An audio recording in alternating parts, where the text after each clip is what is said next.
बाखबर नून लीगी ज़राए कहते हैं कि हाइब्रिड प्लस इक़्तिदार लेने के बाद पाकिस्तान मुस्लिम लीग नून में अंदरूनी बेचैनी बढ़ गई है।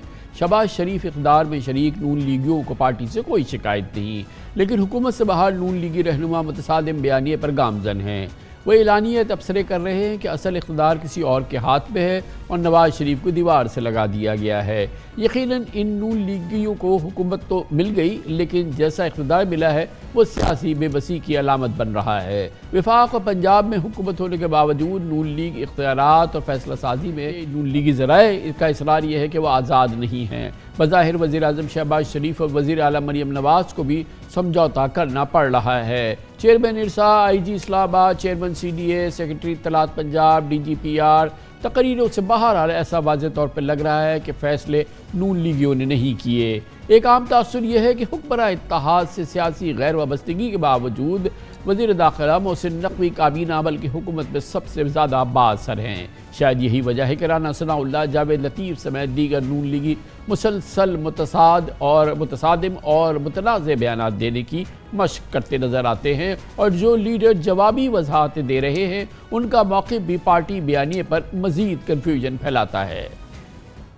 बहरहाल ज़ाहिर है कि नून लीग के बड़े बड़े अहम नाम जो 8 फरवरी को शिकस्त खा गए थे, उनको सेनेट इलेक्शन या ज़िमनी इंतखाबात में निस्बतन महफूज नशिस्तों के टिकट नहीं जारी किए गए। राना सनाउल्लाह, ख्वाजा साद रफ़ीक, खुर्रम दस्तगीर, जावेद लतीफ़, आसिफ किरमानी, शेख रुहेल असगर की जगह नून लीग को मोहसिन नकवी, औरंगज़ेब, अहद चीमा को पार्लियामेंट में जगह देनी पड़ी।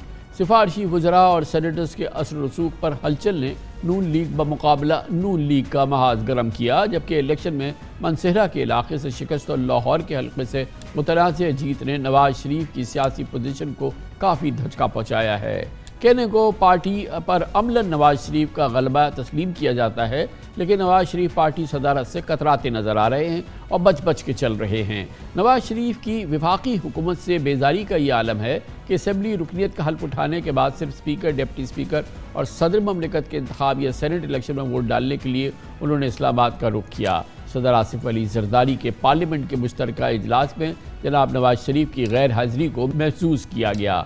कहा जाता है कि शहबाज शरीफ के प्राइम मिनिस्टर हाउस में गुजरे 6 हफ्तों में एक मरतबा भी नवाज शरीफ वज़ीर आज़म हाउस नहीं गए। ताहम वो मरियम नवाज की रहनुमाई के लिए पंजाब हुकूमत के मामलात में किसी हद तक दिलचस्पी लेते हुए दिखाई दिए हैं। ईरानी सदर इब्राहिम रईसी के दौरे पाकिस्तान के मौके पर नवाज शरीफ अचानक चीन चले गए। वफाकी वज़ीर इत्तलात अतातारर ने पार्टी कायद के दौरे चीन की खबरों की पहले तस्दीद की और बाद में इसको शेड्यूल मेडिकल चेकअप करार दिया, जबकि पंजाब की वज़ीर इत्तलात उस्मा बुखारी ने दुरुस्त मालूमात दी कि तिब्बी मायने के बजाय नवाज शरीफ एक सनती नुमाइश में शिरकत के लिए चीन गए हैं। नून लीग की मौजूदा सियासी सूरत हाल और उसकी क़ुव्वत, सियासी क़ुव्वत, इन तमाम मौज़ूआत पर बात करने के लिए हमारे साथ मौजूद हैं पाकिस्तान के नामवर सीनियर सहाफ़ी, न्यूज़ एनालिस्ट, कई किताबों के मुसन्निफ़ भी हैं, जनाब जाहिद हुसैन हमारे साथ मौजूद हैं। बहुत बहुत शुक्रिया जाहिद हुसैन साहब। बज़ाहिर ये लगता है कि नून लीग ने 2024 के इलेक्शन में जो भी उसके नताइज रहे उसके बाद इख्तिदार तो हासिल कर लिया, पंजाब में भी और वफाक में भी, लेकिन पार्टी की जो अपनी साख है या पार्टी की जो अपनी क़ुव्वत है या पार्टी की जो अपनी का मकाम है उसको बड़ी ज़क पहुँची है और वो काफ़ी हद तक कमज़ोर होती नज़र आई है सियासी तौर पर नून लीग।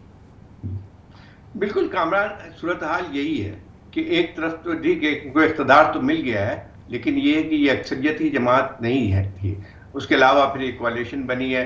लेकिन सबसे बुनियादी चीज़ ये है कि सबको अंदाज़ा है, खुद PMLN को भी अंदाज़ा है कि ये जो उनकी कामयाबी इलेक्शन में थी, जो भी हुई है पंजाब के अंदर फरवरी 8 के, वो एक हकीकी तौर पे वो कामयाबी नहीं थी। और ये मेरा ख्याल ये है कि आप प्राइवेटली जिससे ही बात करें PMLN से, वो भी इस बात को तस्लीम करते हैं।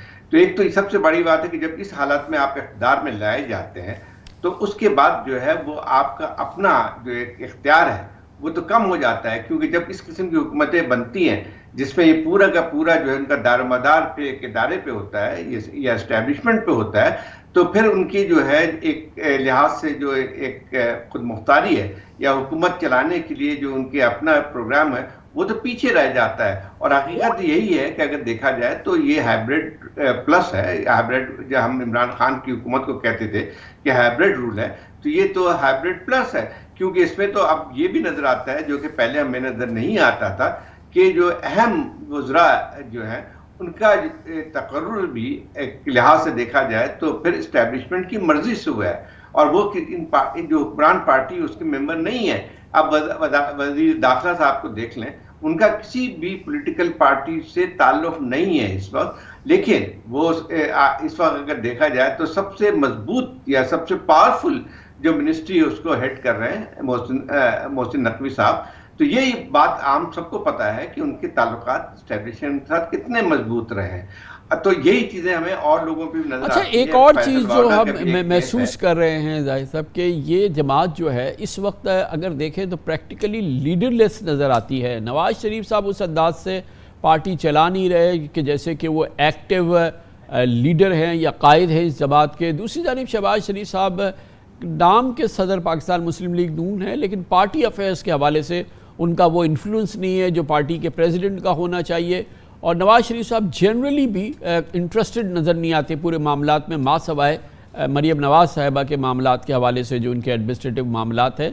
तो इफेक्टिवली ये पार्टी जो है इस वक्त लीडरलेस नज़र आ रही है।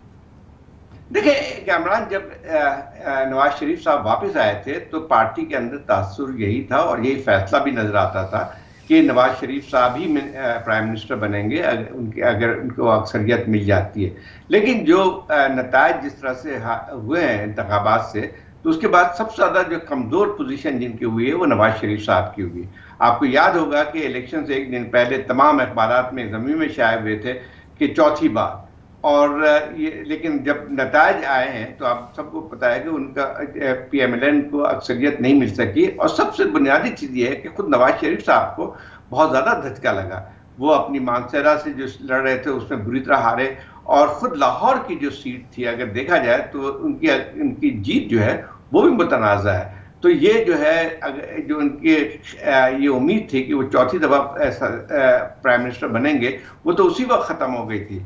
अब जो है सूरत ये हाल ये है कि पार्टी जो है इस वक्त अगर देखा जाए तो बहुत कमज़ोर एक तो ये है कि उसके अंदर एक तो डिवीज़न जो पहले भी मौजूद था, नवाज शरीफ साहब के जो लोग चाहते थे और फिर उसके बाद शहबाज शरीफ साहब के साथ जो लोग थे, या वैसे तो देखा जाए तो ये नहीं कहा जा सकता है कि कोई अलग अलग फैक्शन है, लेकिन पार्टी के अंदर सबको पता था कि ये एक तकसीम वाज़े तौर पे नज़र आती है। बहुत शुक्रिया जनाब जाहिद हुसैन हमारे साथ थे, और इसके साथ ही हमारे आज के प्रोग्राम का इख्तिताम होता है। कल आपसे फिर मुलाकात होगी इंशाअल्लाह। कल तक के लिए कामरान खान को इजाज़त। अल्लाह हाफ़िज़ और नासिर।